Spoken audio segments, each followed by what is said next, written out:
So let's talk about how we are what we eat. We've all heard that statement, right? We are what we eat. And yet we don't quite literally understand what that is. So I decided to do this video because, again, the intention with anything I do is just to make you think. No judgment on anything that I'm sharing. As some of you know, I am a vegetarian, recent vegetarian, and I was a pescatarian. I'm not vegan. And the reason why I chose to be a vegetarian is because of the whole concept that I understood about how food that I consume affects my mind, body, and soul, right? So a couple of years ago, I watched a video on Netflix called Food Inc., I think it was. And then recently I watched What the Health. And I remember watching Food Inc. and I watched, how animals were on the conveyor belt, these cows. They showed the slaughterhouses, they showed the chickens, in these, farm raised whatever. And they showed the fishes that are farm raised. And honestly, it made no difference at all. I saw little chickens literally being, you know, pulverized and become chicken nuggets. And I continue to enjoy, literally as I watch the video, my chicken nuggets from McDonald's. And I continue to enjoy my juicy hamburgers and my steaks and whatnot. And it made no difference at all to me. And I was like, that's really sad. I get it. I understand that, but I'm not giving up my meat. Again, no big deal.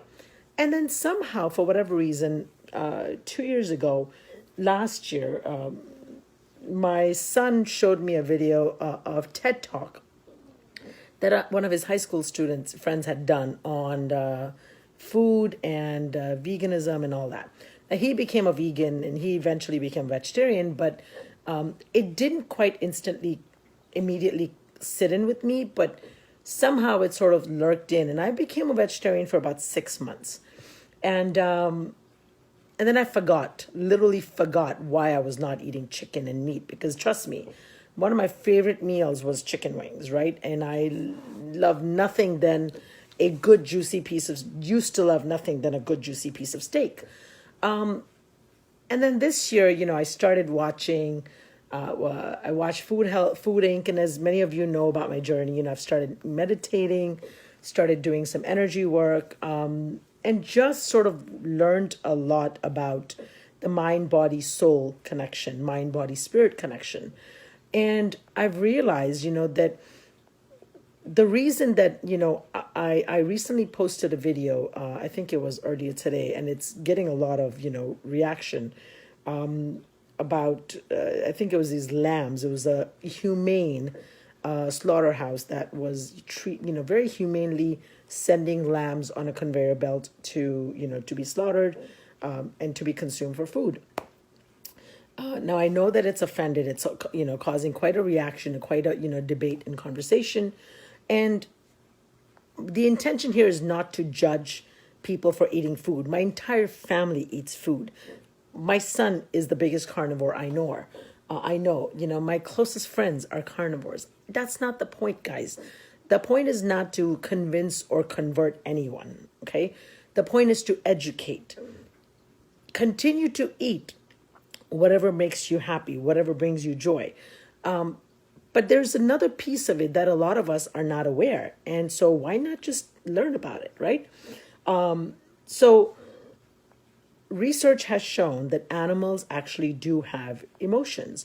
The basic emotion that animals have is fear, right? And that's the fight or flight response that kicks into animals when they're in the jungle. When they're being attacked, they go into fear.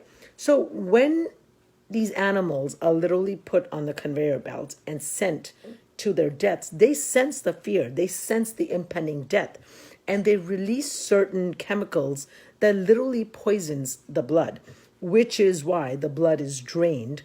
And again, I'm not a scientist, I'm not an expert in this. This is my my layman's view of explaining this. So this is, when we consume that meat, consume the chicken, consume the fish, these animals have a sense that they're dying, that they're going to be killed. That research has shown that that energy, and again, it's all energy, we're all energy, right? That energy gets trapped in their meat.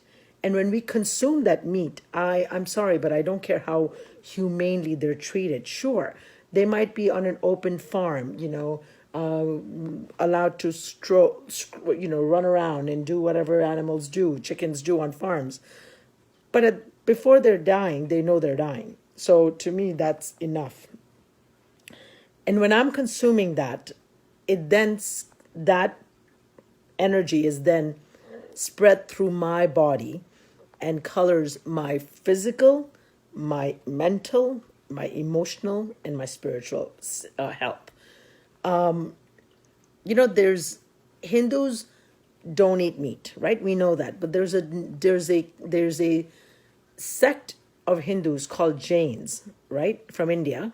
And if you're from India, you know this already, but this was new for me. I, met women and men at my meditation retreat that had dietary restrictions. Now I've heard the gluten-free and whatnot, but this was like they didn't eat onions, potatoes, garlic. They needed their food cooked without. So I knew they were Hindus, but I didn't realize why they weren't eating the vegetables, right? Because those are vegetables. And so I didn't quite understand it. And of course we were quiet, so I didn't have a chance to ask them because it was a silent meditation retreat. But recently I remembered and I asked my dad, and I said, Dad, why do Jains not eat, potatoes and garlic and onions? And Dad said, because those are root vegetables, right? They grow in the ground. I said, you're right. So he goes, when they're harvested, carrots also, right? When those are pulled out from the ground, beets included, that pulling out, that harvesting of the vegetables inadvertently kills some insects, right? And Jains are so conscious of the karma that they're incurring that they don't even want to incur that little karma of killing that insect, or the insects that might have possibly been killed or harmed in the harvesting of that food. And so they won't eat anything that grows below the ground. They're very, very conscious of that. I just found that to be fascinating, right? Because for years, I would, if there was a mosquito or there was a bug in my vicinity, it was going into the light. I would literally kill it and I would joke about it and I would say, go into the light. And now that I know better, I'm sort of trying to be mindful about not quite, I try to just shoo them out, or I'll, keep a clean place and do other things to deter that. But the point of this is, that the food that we consume is important because it literally feeds our mind, body, and soul. So how do we change something? We change something by first becoming even aware of what's going on and why things are the way we are. We can't change anything if we're not even aware of, the issue, right? And so when I post these videos, and I'm very careful about, what I share, the intention is to just help people hopefully start to make the connection between our food and our mind, body, soul. It is not, I apologize again if I've offended you and I've disturbed you. The intention is not to cause you, any sort of stress. The intention is truly just to say, guys, we are bigger than just, we can't just mindlessly consume it. Now, am I close to perfect? Absolutely not. I've talked about emotional eating. I'm very much, abusing, sugar, which is the biggest,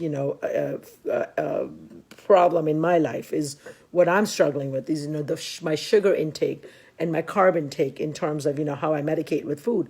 But awareness is the first step. We're all just, in the process of making changes. And so thank you again, if you've actually watched this video, for allowing me to share this. And I hope you receive it with the intention that I'm putting stuff out in the world. So once again, love and light, and thank you and God bless.